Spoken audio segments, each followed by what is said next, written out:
This is the sit rep or the summary for the day of 720 for the 13th of February. So let's do conclusions. So my first most important thought I think about the situation is actually of course the ADFK front, but I have really talked a lot about the ADFK situation. About there's only one road, and this is the main road. There is smaller road, of course. This is a small one, but this small one, of course, is going to be much harder to traverse, and it's clearly evident to the Russians that this is the only road left for the Ukrainians, and it will be infested with FPV drones, surveillance drones. It will be shot through. Tanks can fire at that location. It is in tank range. Artillery is just going to be a hellish place to travel through. It's going to be the most dangerous road in Ukraine right now. So otherwise, it looks like the end for ADFK is not far already. If the Russians continue to be able to hold a position, continue to expand from this salient, and they continue to close up the gap, then this is gone. ADFK will fall. And this will be, in fact, faster than Bakhmut. I think, if I'm not wrong, from the beginning of this offensive to what I think will be the end of ADFK, the battle of ADFK, I think this would be a faster battle than Bakhmut. Because the difference between the two, the Bakhmut and the battle of ADFK, is that Bakhmut, during the battle of Bakhmut, Ukrainian forces have not even launched a counteroffensive. They are still pretty well stocked in terms of ammunition, in terms of equipment, although they have ammunition problems during those times, but it's not as bad as it is now. And with the end of the battle of Bakhmut, a lot of forces was lost in the battle of Bakhmut, and then a lot of even more important forces was lost during the Ukrainian counteroffensive at the Zaporizhia region, and of course all the other different regions that the Ukrainians tried to push. So at this point of time, the Ukrainians are really spent, which is also why we can see how fast the front line is collapsing, because a lot of these troops and equipments and whatnot is just not there anymore.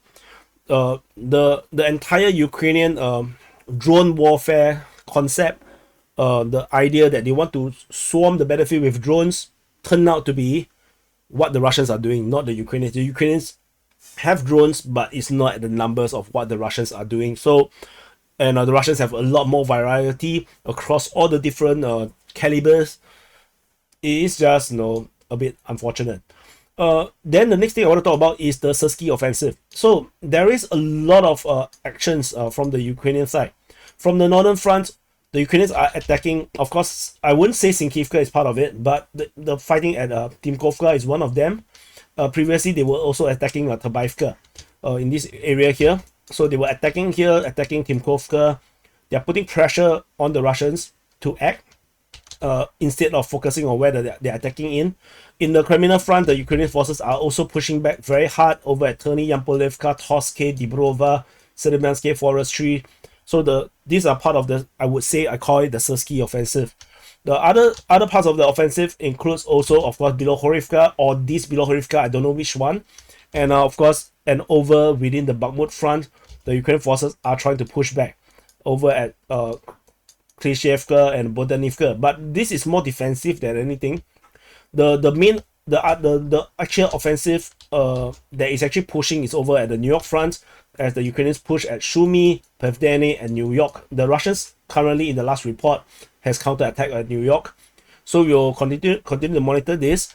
And the Ukrainians are also attacking over in the Marinka region as they attack at Krasnohorivka and Georgivka in the counteroffensive action. So the Ukrainians are trying whatever they can. And they also did at Prione. So they are doing whatever they can and try to have a good start to this new command of under SYRSKY. However, Alexander SYRSKY is not a stupid person. I saw a snippet of an interview, his first interview as the commander of the Ukrainian armed forces, and he looks really not upbeat, not in the good kind of a vibe. He knows the challenges that he's facing, and he knows that the entire world's eyes is on him, and I know, that he's going to be having a lot of self-doubt. Particularly, his personal, family histories are being thrown out. His stepson was denouncing him, who is a proud Russian, and he's living in Australia. So a lot of bad news and bad information coming out about him. So I think the pressure is really, really very intense for this new Ukrainian commander. So otherwise, in terms of the front lines, I'll go back again. The Russians are still trying to take Ivanivka. This is interesting. I don't really care about Sinkivka anymore. This is like a scam. Nothing changes over there. And over the Crimea front, the Russians' intention to push Terny and Yampolivka seems to have largely paused. Like I said, the entire focus on Adievka and seems to have drawn the attention of everyone, and it looks like even the Russian forces over this region are a bit more relaxed now, I guess. Or maybe they are just trying to defend against the Ukrainian onslaught, in the SYRSKY offensive. So that could also be possible, because they need to brace, you see, when your enemy is attacking. So Bilohorivka is turning out to be a scam soon. We do not know what is going to happen soon. And the Russians continue to make progress very slowly in this area here. But Bilohorivka has been infamous for being really hard to conquer for the Russians. So I'm not putting too much expectation on Russians to make much progress anytime soon. Over the Bakhmut, I think the thing to watch again is Ivanivsky. The Russians are conducting some sort of pincer. They're trying to close down on two sides, then they can bring the battle into Ivanivsky. So this is currently happening. The Ukrainians are desperate. The Russians are pushing down the highway towards Chasivia, and the Ukrainians are actively trying to block this advance. They're trying to block it as much as they can. So things is also very dynamic in this area here. Klishevka, I don't bother to talk about. The Ukrainian attempt at Holivka, I find it very interesting, and then I also find it very pointless. Yeah, but what is pointful for the Ukrainians now? I also not sure. What is actually interesting or useful for the Ukrainians now? I'm not exactly sure. And do they even have the forces to conduct proper offensive is another question altogether right now, because you cannot just throw everything into offensive. You need equipment, ammo, and troops for defensive operations as well. So I'm not exactly sure.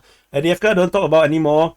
So in the Marinka sector, definitely to watch is the Battle of Novomikhailivka and Battle of Kiyokivka. We'll continue to wait for information. Both is some kind of a reflection of each other.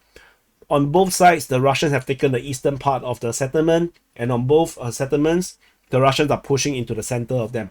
So we'll continue to see how this progress. And then we have the potential Russian offensive along the entire line over here.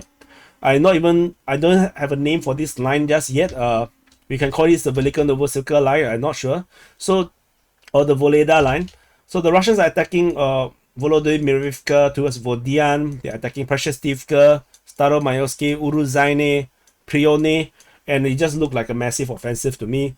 Of course, this is just a feeling that I get when I read the paragraph of information. I mean, I've been reading the Russian Defense Ministry's report for more than a year now, or 1.5 years. So there is some kind of a sense that something is unusual, but of course I'm not sure.